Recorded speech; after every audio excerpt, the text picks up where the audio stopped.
Oke, assalamualaikum warahmatullahi wabarakatuh.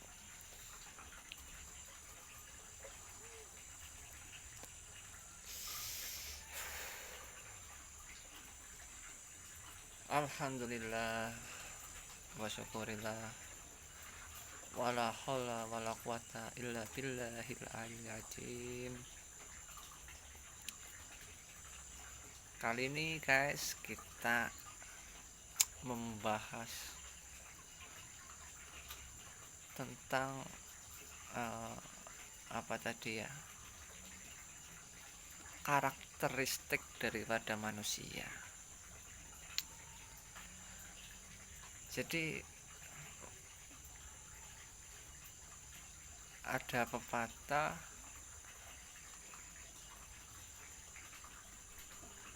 buah itu jatuh tidak jauh dari pohonnya. Jadi nggak mungkin buah jatuh dari pohonnya. Oke. Nah, dari cerita ini saya mendapat pengalaman, guys. Pengalaman apa ini? Pengalaman tentang proses daripada karakteristik anak ya. Mengapa saya membahas ini? Karena terutama untuk mengingatkan saya sendiri, dan ini ilmu yang mungkin hampir punah ya di zaman sekarang. Hingga untuk diri saya sendiri, untuk membentuk karakter anak saya pribadi agar lebih baik, itu pasti harapan manusia. Memang Tuhan yang mengatur, namun Tuhan saya tidak pernah menuntut apapun dari saya. Tuhan saya selalu tergantung prasangkaku. Apabila saya menjalaninya dengan baik, maka Tuhanku pun memberi kebaikan kepadaku lagi. Jadi semua akan kembali ke pribadi masing-masing ya. Oke guys.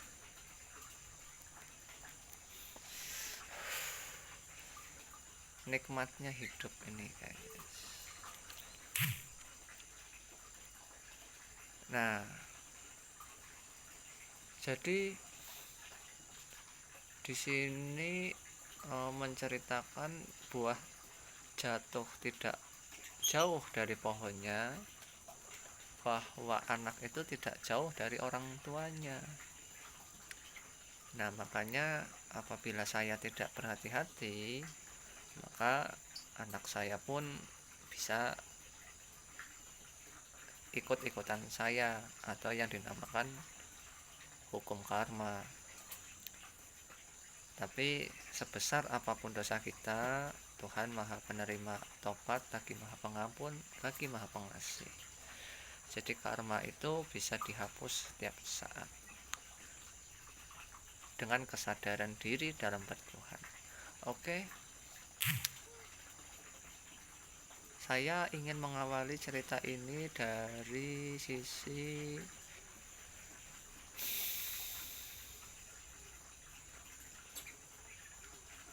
jadi sebelum terbentuknya anak itu ada proses hubungan ya, dari seorang makhluk jantan dan makhluk betina atau laki-laki dan perempuan, yang akhirnya di dalam proses itu sperma yang masuk ke dalam ovum itu, apabila dalam kondisi sperma yang baik, maka akan membentuk suatu janin. Nah, di dalam janin ini itu terbentuknya janin itu dari segumpal darah.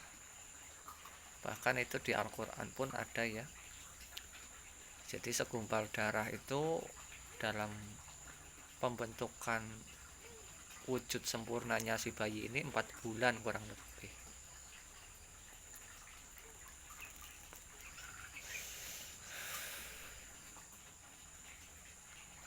Nah, dalam 4 bulan itu akhirnya baru ditiupkanlah roh ke dalam janin itu. Jadi yang membuat manusia hidup itu adalah roh, ya. Yang membuat manusia hidup itu adalah roh di dalam janin itu. Dan kata Tuhan itu sendiri, Gusti Allah saya, itu roh itu suci, kudus, ya. Jadi manusia itu hakikatnya suci atau suka kebersihan pada kesadarannya, jika mampu menembus kesadaran. Namun manusia itu misterinya itu memiliki 2 karakter yang dinamakan lahiriah dan batiniah atau rohaniah dan jasadiah, fisik dan batin. Lah maka di sini saya ingin kembali ke topik bahwa anak itu sesungguhnya, kata Tuhan itu sendiri, anak itu dalam usia sebelum akal balik itu suci, tidak punya dosa. Tapi kenapa kok ada anak-anak yang dari kecilnya sudah bandel, nakal, ya, katanya suci gitu. Nah, itu ikutnya DNA, bukan ruh, atau ikutnya golongannya darah, yang dimana tadi saya terangkan terbentuknya janin itu dari segumpal darah. Lah darah ini itu mengambil dari 2 karakter, yaitu ayah dan ibu. Masalah yang lebih kuat mana itu nanti tinggal kita ikuti prosesnya aja. Cuma di sini kita berdiskusi bahwa anak ini dalam sifatnya itu mengikuti daripada bapak dan ibunya, dimana mengambil pembentukan janin di dalam rahim itu dari seorang ibu. Biasanya sih lebih kuat ke ibunya, ya. Oke.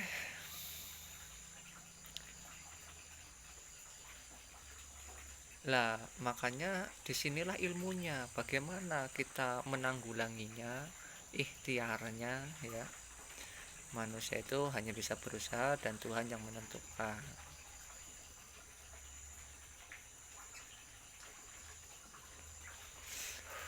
Orang Jawa sudah dapat melihat itu dan meneliti itu di masa dahulu, yang akhirnya yang disebut itu prihatin.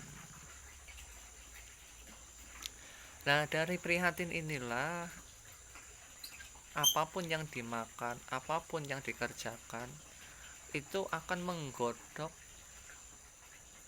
darah kita. Darah kita itu di dalam diri kita itu akan digodok, ya, atau direbus hingga darah ini mengalir, disaring dalam hati hingga itu menjadi suatu ideologi atau prinsip. Nah, oke. Apabila orang tuanya memiliki prinsip, oh ya, waalaikumsalam, ini lagi bikin konten ini. Konten apa, pembentukan karakter anak. Mengko nonton nek wis rampung. Nah, iki anu bahasa Banyumas atau ngapak, ya. Gue nggarap gue ijo-ijo. Ya gue kan 10 meter serole. Iya ya kene gawe separo bae loro ya. Iya gawe loro. Ya mesti dia tak lanjut maning ya. Nah, sekarang udah tuh disit lah. Oke, jadi kayak wong Banyumas jadi bahasane ngapak. Sing intine gue bahasa Indonesia ganti Banyumas jadi mana kayak kok. sing intine gue yang ngomong Banyumas ngolet artinya dewek-dewek. Terjemahannya dewek-dewek. Jadi anak itu sebelum jadi anak itu dari janin. Janin itu dari segumpal darah. Darah itu dari proses hubungannya dari seorang wanita dan laki-laki. Jadi darah itu mengambil daripada sel DNA-nya atau darahnya kedua orang tua tersebut. Nah, jadi tadi sudah kembali ke ruh itu suci, manusia itu punya rohani dan jasmani. Tapi DNA itu yang akhirnya menentukan sikap perbuatan seseorang. Jadi kalau dikatakan semua orang itu baik, iya, tapi kenapa ada yang buruk? Karena mewarisi keturunan daripada perbuatan kedua orang tuanya, atau yang disebut orang Jawa itu karma turunan. Nah, makanya orang Jawa dahulu itu sudah bisa memperhitungkan sampai segitu, hingga selalu dalam kesadaran menjaga perbuatannya, selalu diperhitungkan dalam tindak tanduk perbuatannya. Saya begini nanti akibatnya apa, gunanya apa. Itu selain menjaga kedamaian diri sendiri, anak itu pun akhirnya apa, darahnya itu kan bentuk DNA itu, bentuk janin. Jadi takdir Tuhan itu sebenarnya Tuhan itu ngikutin hambanya aja gitu. Kalau hambanya suka protes ya nanti keturunannya suka protes ya kayak gitu. Nah makanya orang Jawa itu nerimo aing pandum, unggah-ungguh apa ya. Kita sebetulnya orang Jawa itu mikirnya itu bukan untuk mencontohkan perilakunya ke orang lain, tapi sudah memperhitungkan ini yang saya perbuat nanti karmanya segini, dan apabila yang perbuat ini nanti sampai anak turunnya saya mendapat keberkahan. Itu sampai segitunya orang Jawa. Nah jadi untuk masalah anak itu nggak perlu kita terlalu over mikirin ini pendidikannya bagaimana, ini nanti biaya sekolahnya gimana, ini nanti Allah ya pokoknya umbuh lah ya. Yang nanti akhirnya pada penghujungnya dapat ijazah nganggur, dapat ini nggak jelas, berbuat ini nggak pas ya, karena mencoba mengikuti zaman, bukan mengikuti sifat pribadi diri sendiri. Nah, kalau ngikutin sifat pribadi diri sendiri, kita nyaman, kita mengikuti zaman, ya anak pun nantinya buah nggak bakal jatuh dari pohonnya. Nah, atau anak itu cerminan dari diri kita sendiri gitu. Nah, saya ngomong kayak gini pun sebetulnya nggak pantas ya, karena saya sendiri wadah tidak tuh ya soalnya kayak gitu. Cuma ini kita membahas ilmu dan saya belajar yang ilmu ini tuh banyak hampir punah, dimana kita itu mencoba anak rata-rata ya di zaman saya ini mencoba anak kita itu menjadi is the best yang luar biasa, namun dengan pendidikan. Padahal kita sudah, orang Jawa itu sudah paham akan namanya ikatan batin dari seorang ayah ibu kepada si anak. Nah, sebetulnya dengan ikatan batin itulah makanya anak itu tidak jauh dari sifatnya orang tua. Nah, orang Jawa dulu itu udah nggak ngajarin apa-apa, karena orang Jawa sudah tahu perhitungannya. Karena dulu saya misalnya belajar kayak gini, ini dalam proses kehidupannya, nah itu akhirnya anak itu nggak jauh gitu ya. Jadi kurang lebih seperti itu yang perlu kita garis bawahi.